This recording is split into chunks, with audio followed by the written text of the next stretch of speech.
OTCL 520. You're really doing well. So far, we've covered a lot of Hebrew grammar. This week only covers one chapter. So, very easy, huh? Well, have a look at this chapter and don't let the idea of just one chapter fool you. There's a lot to do in this chapter and a lot to learn. It is a conceptual kind of week, so you'll want to really spend some time on it. Some of you do really well with concepts, others are a little bit more challenged and really enjoy memorizing things. I don't particularly. Now, last week you memorized numbers, I hope. Echad, Shenayim, Shalosh. You got all that down? That'll be really helpful later on. Here we're going to talk about concepts of the Hebrew verbs, and this is something you're going to spend time with in the rest of this textbook. So spend some time really understanding the various concepts. As you work through it, read it repeatedly and come to a good understanding of it. If you really get confused, of course you can always contact me, but have a look at the chart on 12.8 on page 127. It's a summary of the verb, and also there's a summary of the verbal translation values on 12.9, pages 127 to 128. I'm glad they put that in there. It helps a lot in figuring things out. It helps you also understand distinctions between usages. He discusses on the beginning of page 132 characteristics of weak verbs. You can tell it now that it's important to remember the distinctions between the gutturals and other kinds of consonants.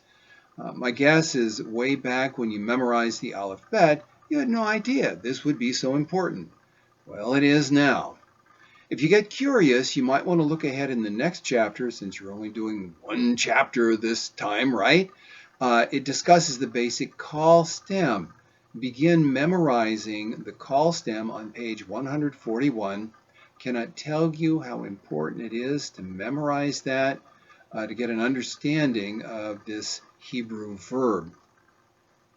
I had a discussion with a student last week who didn't realize there was an excellent simple lexicon in the back of your textbook. Now, I've been talking about all the advanced tools you're going to have access to, but your textbook has some really excellent things in the very back. There's some indexes, there are paradigms, there is a neat little lexicon. So have a look at that. There's also a summary of the diagnostics for the verbs. Now, you haven't worked with those yet, but you will. So this is really a useful textbook. So have a look at it. Now, all of this that we're working on right now will give you an understanding of the Hebrew verb and help you in the rest of this course and in 620, which is the next course after it. It will help you make your exegesis more accurate, which of course takes a lot of practice, and it really helps to have someone guide you. That's what happens in 650. So if you have any inkling, you really should take that course and polish it off. It's going to tell you how to really use these tools more accurately. I hope you'll seriously consider taking the next two courses. Hope you have a great week. Again, if you have any problems at all, give me a call. You guys have been really good at calling or emailing. Emailing is usually the best way to contact me. May the Lord bless you this week and through the rest of the course.